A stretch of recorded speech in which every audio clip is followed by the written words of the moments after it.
So hello students, 8085 का सबसे important और सबसे कह सकते हैं कि एक बेसिक और मूल इसका जो बेस है वो है इसका इंस्ट्रक्शन सेट। ठीक है, आप कोई भी प्रोग्राम बनाएंगे आपको इंस्ट्रक्शन सेट की ज़रूरत पड़ेगी। आप छोटे से छोटी चीज़ समझना चाहेंगे आपको इंस्ट्रक्शन सेट की ज़रूरत पड़ेगी। स्टार्टिंग चाहे हमने कभी सिर्फ 8085 का इंट्रोडक्शन भी दिया होगा, वहाँ पे भी हमने इंस्ट्रक्शन सेट के या इंस्ट्रक्शन वर्ड ज़रूर यूज़ किया होगा। तो इंस्ट्रक्शन ही एक ऐसी चीज़ है जो कि हमको इसमें समझने की ज़रूरत है। आप कोई भी प्रोग्राम बनाएंगे बहुत ज़्यादा ज़रूरत पड़ेगी। ये जो स्लाइड है, ये जो प्रेजेंटेशन है, एक तरह से ये थोड़ा सा brief of all the instruction है, कौन कौन से इंस्ट्रक्शन होते हैं मेनली हमारे काम आने वाले। और इस स्लाइड से आपको हो सकता है बहुत कुछ याद ना रहे एंड तक, लेकिन उससे घबराने की ज़रूरत नहीं है। आप अपनी टेक्स्ट बुक में देखेंगे, मैं ये जो पीपीटी है ये भी मैं आपको प्रोवाइड करवा दूँगा।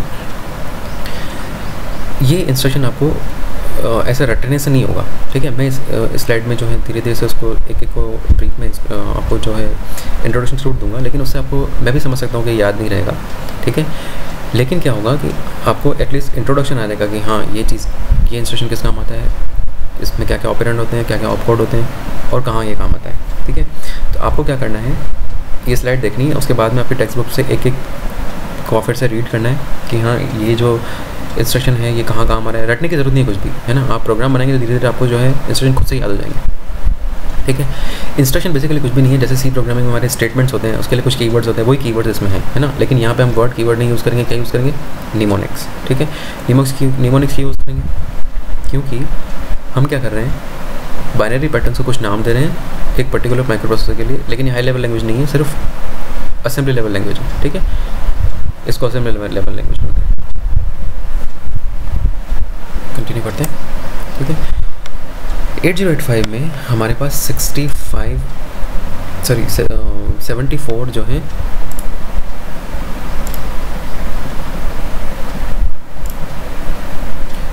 ऑपरेशन कोड है।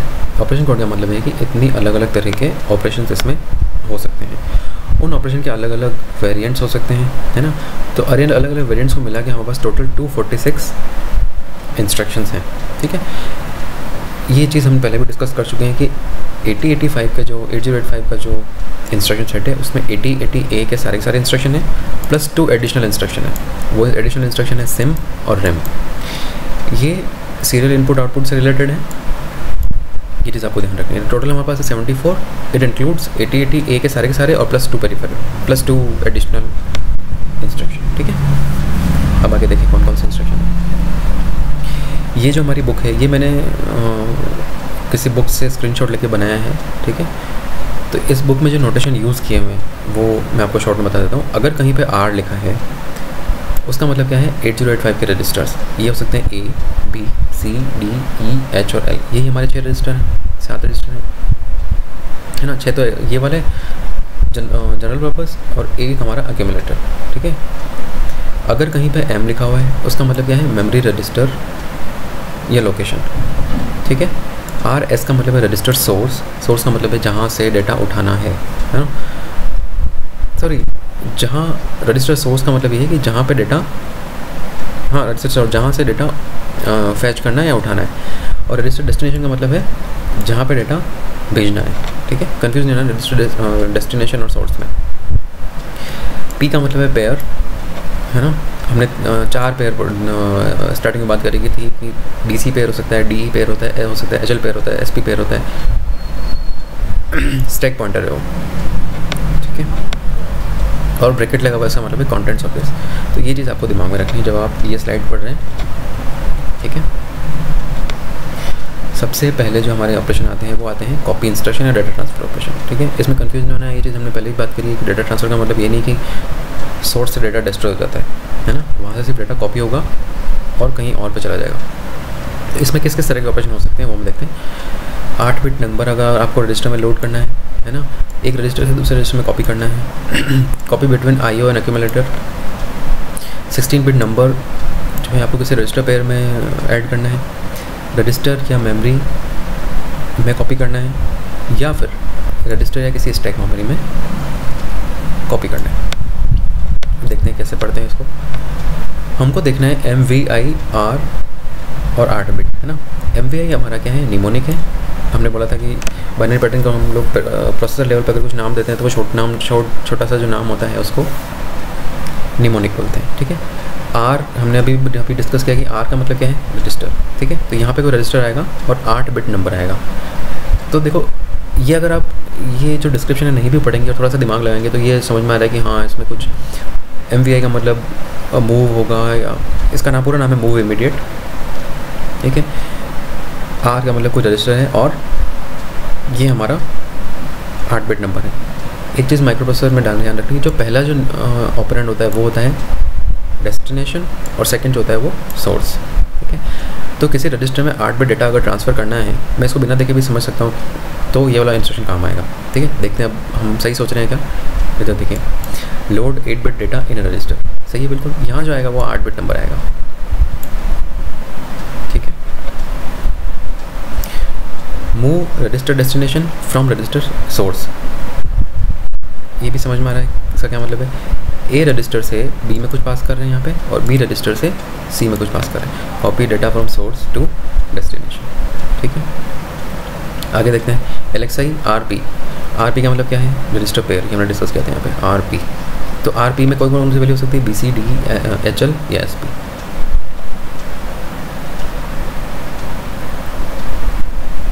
ठीक है। और यहाँ पे 16 बिट एड्रेस होगा, load 16 bit number in a resistor, ठीक है। फिर अगला इंस्ट्रक्शन हमारा 8 बिट। ये 8 बिट जो है पोर्ट एड्रेस है ना। पोर्ट एड्रेस का मतलब होता है कौन सी पोर्ट पे आउटपुट डिवाइस जो है कनेक्टेड है, उसके लिए अलग अलग पोर्ट नंबर दिए जाते हैं। उन पोर्ट नंबर्स में से एक पोर्ट, ठीक है। तो इसको देखते समझ में आ रहा है क्या आ रहा है कि सेंड या write data byte from the accumulator to the output device. Output device कहाँ से डिसाइड होगा, ये 8 बिट नंबर से, ठीक है।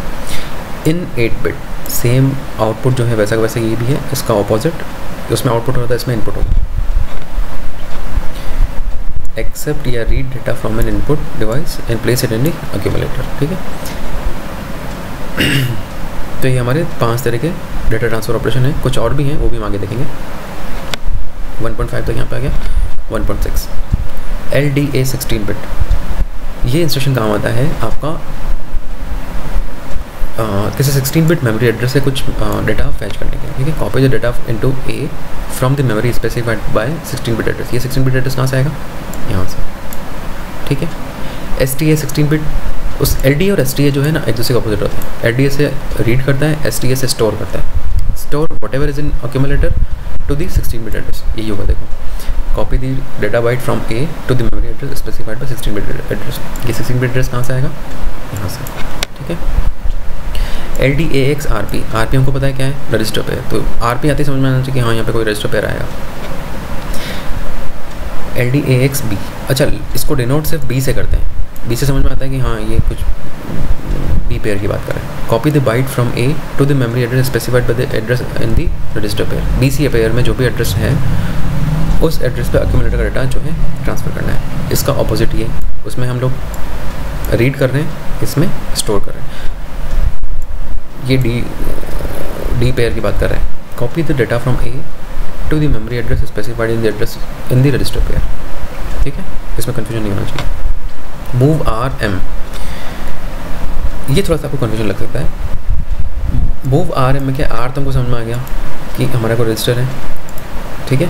ये दोनों इंस्ट्रक्शन देखो कुछ भी फ़र्क नहीं है, सिर्फ डेस्टिनेशन और सोर्स में इंटरचेंज कर रखा है, RM और MR, ठीक है। ये M जो है ये क्या है, HL पेयर को डिनोट करता है, ठीक है। Copy the data byte into the register from the memory specified by the address in HL pair. तो आपको कन्फ्यूजन थोड़ा सा हो सकता है, लेकिन ठीक है, इसको ध्यान में रखना है।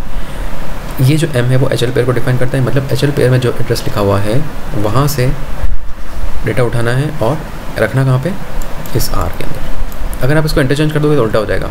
इस रजिस्टर में जो कुछ भी रखा है उसको इस मेमोरी लोकेशन पे ले जाके रखना है। Copy the data byte from the register into the memory specified by the HL register, है ना। Copy the data byte into register and into memory, ठीक है। ये चीज़ ध्यान में रखनी है, उल्टा है ये इसका। ये हो गया हमारे क्या, डेटा ट्रांसफ़र ऑपरेशन।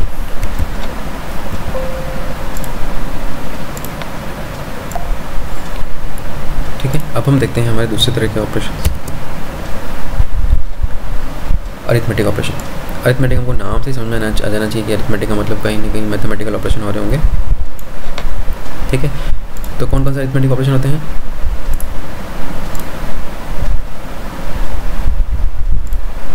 ऐड होगा, सब्ट्रैक्ट होगा, इंक्रीमेंट होगा, डिक्रीमेंट होगा, ठीक है। ऐड आर का मतलब ये है कि किसी रजिस्टर में जो कुछ भी पड़ा हुआ है वो ऐड कहाँ करना है? एक्यूमुलेटर में। हमने एक चीज़ हमने स्टार्टिंग में डिस्कस करी थी कि ऐड जो भी होगा वो किसी दो रजिस्टर पेयर में नहीं होगा। आपका जो आप एक सोर्स रजिस्टर रख सकते हो और दूसरा जो उसका एडिशन होगा वो दूसरा ऑपरेंड कहाँ से आएगा? एक्यूमुलेटर में से जो भी पड़ा होगा वो, ठीक है। Add the contents of register to the register, add the contents of register to the register to the content of A. थोड़ा सा टाइपिंग मिस्टेक है शायद बुक में। कहने का मतलब ये है कि बी रजिस्टर में जो कुछ पड़ा हुआ है उसको एक्यूमुलेटर में जाके ऐड करना है, ठीक है। ऐड इमीडिएट 8 बिट, इसका मतलब ये है कि 8 बिट डेटा हम इसमें पास करेंगे, उसको ऐड किस में करना है? एक्यूमुलेटर में। मान लो एक्यूमुलेटर में 5 पड़ा हुआ है, ये 8 बिट डेटा जाएगा उसके अंदर, उसमें ऐड हो जाएगा। यहाँ पे क्या हो रहा था, इन दोनों में देखो फर्क समझो। यहाँ पे क्या हो रहा था, हमने रजिस्टर दिया था, रजिस्टर में जो डेटा पड़ा हुआ है वो ऐड करना है। यहाँ पे हम 8 बिट स्पेसिफाई कर रहे हैं, रजिस्टर नहीं है यहाँ पे, 8 बिट डेटा स्पेसिफाई किया है कि इस डेटा को ऐड करना है। Add M. अब आपका कन्फ्यूजन थोड़ा सा क्लियर हो जाना चाहिए कि एम का मतलब क्या है? एच एल पेयर, ठीक है। यही है कि हम सही सोच रहे हैं। Add the contents of memory to the A, the address of memory is in H L pair, ठीक है। मतलब एम में कुछ एड्रेस है, वो मेमोरी एड्रेस है, वहाँ से उस मेमोरी एड्रेस से डेटा उठाना है और ऐड किसके अंदर करना है? एक्यूमुलेटर में। सेम चीज़ जैसे ऐड है, जैसे ऐड था वैसे वैसे सब्ट्रैक्ट आर भी है। सब्ट्रैक्ट इमीडिएट 8 और सब्ट्रैक्ट इमीडिएट 8 बिट और सब्ट्रैक्ट इमीडिएट मेमोरी, ठीक है। इससे क्या होगा? रजिस्टर में जो कुछ है वो माइनस हो जाएगा आपके एक्यूमुलेटर से। ये इसमें क्या होगा? रजिस्टर में नहीं होगा, हम 8 बिट डेटा यहाँ से जो स्पेसिफाई कर रहे हैं, यहाँ पे से 7FH स्पेसिफाई करेगा, ये माइनस किससे हो जाएगा? एक्यूमुलेटर से। इसमें क्या होगा? हमारा एच एल पेयर में एक मेमोरी एड्रेस रखा हुआ है, उस मेमोरी एड्रेस पे जो कुछ भी डेटा पड़ा हुआ है उसको माइनस किससे करना है? एक्यूमुलेटर से, ठीक है। Increment R, increment M. इससे क्या होगा? रजिस्टर में जो कुछ वैल्यू पड़ी है वो एक बढ़ जाएगी, देखिए INRD। इससे क्या होगा? एच एल पेयर में जो कुछ भी मेमोरी एड्रेस आपका स्पेसिफाई कर रखा है उस मेमोरी एड्रेस पे जो कुछ भी डेटा पड़ा हुआ है वो इंक्रीमेंट हो जाएगा, ठीक है। इंक्रीमेंट होने का मतलब एक ऐड हो जाएगा उसके अंदर। जैसे इंक्रीमेंट आर और इंक्रीमेंट एम है वैसे ही डिक्रीमेंट आर और एम है, ठीक है। इससे क्या होगा? एक एक वैल्यू कम हो जाएगी एक रजिस्टर पे या फिर एच एल पेयर में जो मेमोरी एड्रेस स्पेसिफाइड है वहाँ पर। सेम जैसे INX ये रजिस्टर के लिए था, वैसे वैसे रजिस्टर पेयर के लिए भी होता है INX DCX, ठीक है। इनसे भी एक एक वैल्यू कम हो जाएगी। किस पे? RP का मतलब क्या था? Register pair. ये HL पेयर है, ये BC पेयर है, ठीक है।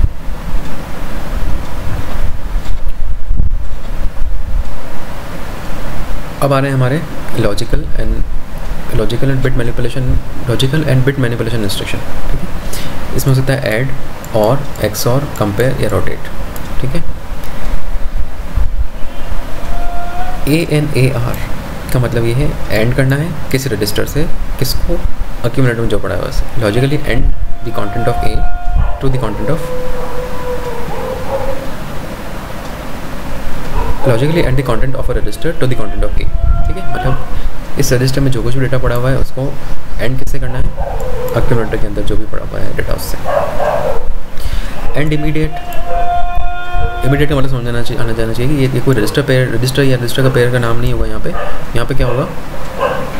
कोई पर्टिकुलर एक 8 बिट नंबर दिया होगा, उसको इमीडिएटली किससे करना है? एंड से, एंड करना है एक्यूमुलेटर से।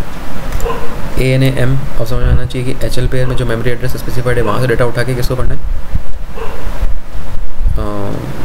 एक्यूमुलेटर डेटा को एंड करना है। सेम जैसे एंड है उसके लिए भी, और के लिए भी अलग सारे ऑपरेशन है। और आर, और इमीडिएट और मेमोरी। XOR के लिए XAR, XOR इमीडिएट और XRAM, ठीक है। कंपेयर आर, इससे क्या होगा? कंपेयर द रजिस्टर, इस रजिस्टर में जो भी कंटेंट पड़ा है उसको कंपेयर करना है किससे? एक्यूमुलेटर से, ठीक है।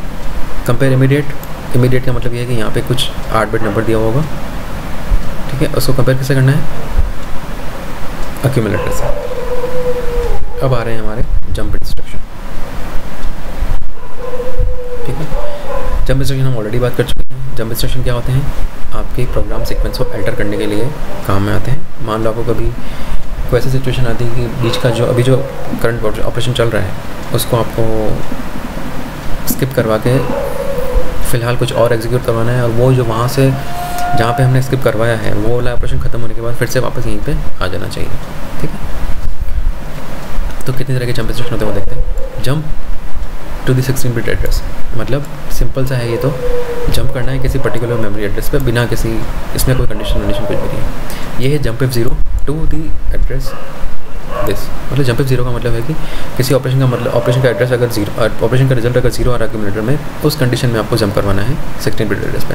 जैसे जंप F0 है वैसे जंप F0 है, अगर 0 नहीं आ रहा है तो 16 बिट एड्रेस पे जो है आपको जंप करवाना है। ऐसे ही आपका JC jump F carry, jump F not carry, जो अगर कैरी आता है तो जंप करवाना है, कैरी नहीं आता है तो जंप करवाना है।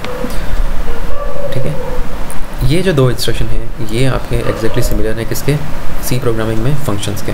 ठीक है, कॉल 16 बिट एड्रेस, मतलब एक फंक्शन को कॉल करना है, जो उस फंक्शन कहाँ पे लिखा हुआ है, 16 बिट एड्रेस पे लिखा हुआ है, वहाँ से आप रिटर्न पे तो होना पड़ेगा। वो रिटर्न कैसे होगा, इस रिटर्न से क्या होगा, फिर से जो एग्जीक्यूशन फिर से इस 16 बिट एड्रेस पे, मतलब जहाँ से कॉल हुआ था वो इस कॉल फंक्शन पे आ जाएगा पूरा सब रूटीन एग्जीक्यूट होने के बाद।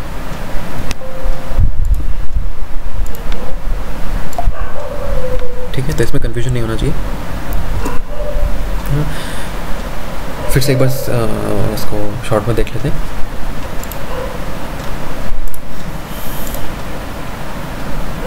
जंप इंस्ट्रक्शन का मतलब है ब्रांच इंस्ट्रक्शन, मतलब ब्रांच इंस्ट्रक्शन में सारे जंप इंस्ट्रक्शन आते हैं। Jump to 16 bit, jump F not 0 to 16 bit, jump F not 0 to 16 bit, jump F carry, jump F not carry. इसका मतलब यह है कि अगर किसी ऑपरेशन में आपकी कैरी आ जाती है तो कैरी का मतलब जो आप हिंदी में हासिल बोलते हैं, अगर वो आ जाती है तो कहाँ पे जंप करना है। कहने का मतलब अगर आप किसी अर्थमेटिक ऑपरेशन कर रहे हैं उसमें कैरी आ रही है, कैरी आ जाएगा तो वहाँ पे ये जंप कर जाएगा। और ये इसका इन्वर्स है, कैरी नहीं आती है तो कहाँ जंप करना है। और कॉल और रिटर्न हमने अभी भी डिस्कस किया, किसी सब रूटीन या फंक्शन को कॉल करने के लिए इसका काम आता है। ठीक है, तो इस पूरी स्लाइड में हमने अलग अलग तरह के इंस्ट्रक्शन पढ़े। ये कुछ 74 हमारे इंस्ट्रक्शन, इसमें 74 सारे डिफाइन तो नहीं है, लेकिन जो हमारे मेनली काम आते हैं वो है। इसके अलावा भी कुछ इंस्ट्रक्शन है जो कभी कभी काम आ सकते हैं, लेकिन वो आपको तभी समझ में आएंगे जब आप प्रोग्रामिंग की प्रैक्टिस करेंगे। ठीक है, तो पहला काम आपको क्या करना है, ये सारे इंस्ट्रक्शन शॉर्ट में, ये खाली वीडियो देखने से आपको ये सब याद नहीं होगा, लेकिन एक समझने का एक आप थोड़ा सा दिमाग लगाओ कि इमीडिएट आ रहा है तो क्या हो रहा है, LD आ रहा है तो क्या हो रहा है, ST आ रहा है क्या तो क्या हो रहा है। ये सारे जो इंस्ट्रक्शन है वो किसी तरह से एक दूसरे जुड़े हुए हैं, है ना, आपको ज़्यादा रटने की जरूरत नहीं पड़ेगी। पेयर कैसे होता है, कैपिटल M का क्या मतलब है, 16 बिट एड्रेस का कैसे डिफाइन करना है, तो ये सारी चीज़ें जो हैं रटने की जरूरत नहीं पड़ेगी आपको। सिंपल सी कुछ चीज़ें जो मतलब एक ट्रिक में कह सकता हूँ कि अगर आपको कहीं पे L आ रहा है, L का मतलब लोड है, मतलब आपको कहीं ना कहीं से मेमोरी एड्रेस या रजिस्टर से जो है डेटा लोड करना पड़ेगा। S आ रहा है, उसका मतलब ये है कि स्टोर करना पड़ेगा, है ना। I का मतलब है इमीडिएट, है ना, एड इमीडिएट, सब्जेक्ट इमीडिएट, जितने भी I आ रहा है लास्ट में चेंज इंस्ट्रक्शन है, उसका ये समझ जाना है कि इसमें कुछ ना कुछ नंबर दिया होगा, स्पेसिफिक नंबर दिया होगा, कोई रजिस्टर या मेमोरी एड्रेस नहीं होगा, पर्टिकुलर एड्रेस दिया होगा। मैं आपको देखूँगा ये रहा मूव इमीडिएट। मूव इमीडिएट में क्या हो रहा है, ये जो 8 बिट नंबर है ये किसी रजिस्टर से नहीं उठाया है, ये 8 बिट नंबर हमने यहीं पर डिफाइन कर रखा है 4F, है ना। ये नंबर इस रजिस्टर में ट्रांसफ़र करना है, और ये है हमारा मूव इमीडिएट और मूव आर में जो फ़र्क है वो हमको ये समझना है कि इसमें जो डेस्टिनेशन है वो कोई रजिस्टर है, और इसमें जो डेस्टिनेशन है सॉरी जो सोर्स है वो रजिस्टर है। इसमें जो सोर्स है वो हमने यहीं पर डिफाइन कर दिया, पर्टिकुलर 8 यहीं पर डिफाइन कर दिया कि ये पर्टिकुलर नंबर ही हमको जो है ट्रांसफ़र करना है। इसमें हमने मूव में हमने रजिस्टर डिफाइन कर रखा है, ठीक है, पर्टिकुलर नंबर नहीं डिफाइन कर रखा है। इस रजिस्टर में जो कुछ भी पड़ा होगा वो उसके अंदर आ जाएगा, ठीक है। एक चीज़ और आपको याद रखनी में ईजी रहेगा, एक्स अगर कहीं आ रहा है इसका मतलब क्या है, वहाँ पे कोई ना कोई रजिस्टर पेयर डिफाइन कर रखा होगा। देखिए रजिस्टर पेयर, ये एक्स रजिस्टर पेयर, ए एक्स रजिस्टर पेयर। मैंने अभी भी बताया कि एल का मतलब लोड है, एस का मतलब स्टोर है ना। मूव एम, ये एम जो है वो क्या है, मेमोरी एड्रेस है, और मेमोरी एड्रेस कहाँ पड़ा हुआ है, एच एल पेयर में, ठीक है। ये एम ही है जो थोड़ा सा कंफ्यूज करता है, लेकिन आपको याद हो जाना चाहिए। अगर ये एम कहीं आ रहा है, इसका मतलब क्या है, कैपिटल एम, ये मेमोरी एड्रेस की बात कर रहा है, और वो मेमोरी एड्रेस कहाँ स्पेसिफाई कर रहा है, एच एल पेयर, ठीक है। सेम चीज़ जो हर जगह हो रही है, ऐड इमीडिएट और ऐड मेमोरी, ये 3 तरह के इंस्ट्रक्शन होंगे सब जगह पे, ऐड रजिस्टर, ऐड बिट और मेमोरी से उठा के। फिर से देखो, 8 इमीडिएट के अंदर 8 बिट नंबर डिफाइन कर रखा है, एम के अंदर एच एल पेयर से उठा है, सब कुछ सेम है। इंक्रीज में भी आर, इंक्रीज में भी एम, मतलब किसी रजिस्टर का कंटेंट 1 प्लस करना है, या मेमोरी एड्रेस का कंटेंट 1 प्लस करना है, वो मेमोरी एड्रेस कहाँ पड़ा हुआ है, एच एल पेयर पे। सेम डिक्रीमेंट आर और डिक्रीमेंट एम। अभी मैंने बताया कि एक्स जैसे आ जाए वहाँ पे ये समझना कि रजिस्टर पेयर है, सेम चीज़ हो रही है यहाँ पे, I N X register pair, ठीक है। कंटेंट ऑफ रजिस्टर पेयर में प्लस माइनस करना होता तो ये काम आता है। एंड और एक्स और इसमें भी सेम हो रहा है, and to A, and immediate या एंड टू मेमोरी एड्रेस, यही चीज़ सब जगह रिपीट होगी। रजिस्टर इमीडिएट मेमोरी, सब जगह ये होगा, देखो रजिस्टर इमीडिएट मेमोरी, ठीक है। कंपेयर में ऐसा नहीं है, कंपेयर में किसी रजिस्टर से हम लोग कंपेयर कर रहे हैं डायरेक्ट, और किससे कंपेयर कर रहे हैं, रजिस्टर में भी है, कंपेयर में भी है, compare R, compare register immediate और memory. Jump if zero, jump if not zero, jump if carry, jump if not carry, और है हमारे ये बहुत इंपॉर्टेंट इंस्ट्रक्शन है, कॉल एंड रिटर्न, किसी पर्टिकुलर फंक्शन को कॉल करने के लिए और वहाँ से वापस फिर से रिटर्न होने के लिए। तो अभी आपको क्या करना है, आपके टेक्स्ट बुक में सारे इंस्ट्रक्शन का एक बार ढंग से पढ़ना है, उसको 2-3 बार पढ़ेंगे तो आपको पैटर्न समझ में आ जाएगा कि कैसे इंस्ट्रक्शन के नाम दिए हुए हैं और उनका मतलब क्या है, ठीक है। आने वाले कुछ वीडियोस में हम लोग प्रोग्राम बनाना सीखेंगे इन्हीं इंस्ट्रक्शन से, ठीक है। तो आप अगर आपके हाथ में टेक्स्ट बुक होगी तो आप उसी तरह से उसी टाइम जो है इंस्ट्रक्शन को रेफर कर सकते हो, ये इंस्ट्रक्शन का क्या मतलब है, यही एक तरीका है इसको सीखने का, उसका अलग कोई तरीका नहीं है, ठीक है। रटोगे तो आपको कुछ भी नहीं होगा, ठीक है, रटना तो है ही नहीं, कुछ भी नहीं, एक भी इंस्ट्रक्शन इसमें से रटना नहीं, ठीक है। जैसे जैसे आप काम करेंगे, जैसे जैसे आप प्रोग्राम बनाते जाएंगे, वैसे वैसे आपको चीज़ें ईजी होती जाएंगी, इसमें घबराने वाली बिल्कुल भी बात नहीं है, ठीक है। तो ये था हमारा इंस्ट्रक्शन सेट। इसमें आपको किसी तरह का कमेंट है, कोई डाउट है, कोई भी प्रॉब्लम है, आप कमेंट कर सकते हैं, मैसेज कर सकते हैं, ठीक है। Thank you. आगे की स्लाइड्स में हम लोग प्रोग्राम बनाना सीखेंगे, यही इस 8085 कोर्स की बहुत इंपॉर्टेंट स्टेज है और इम्पॉर्टेंट स्टेज भी है, ठीक है। Thank you.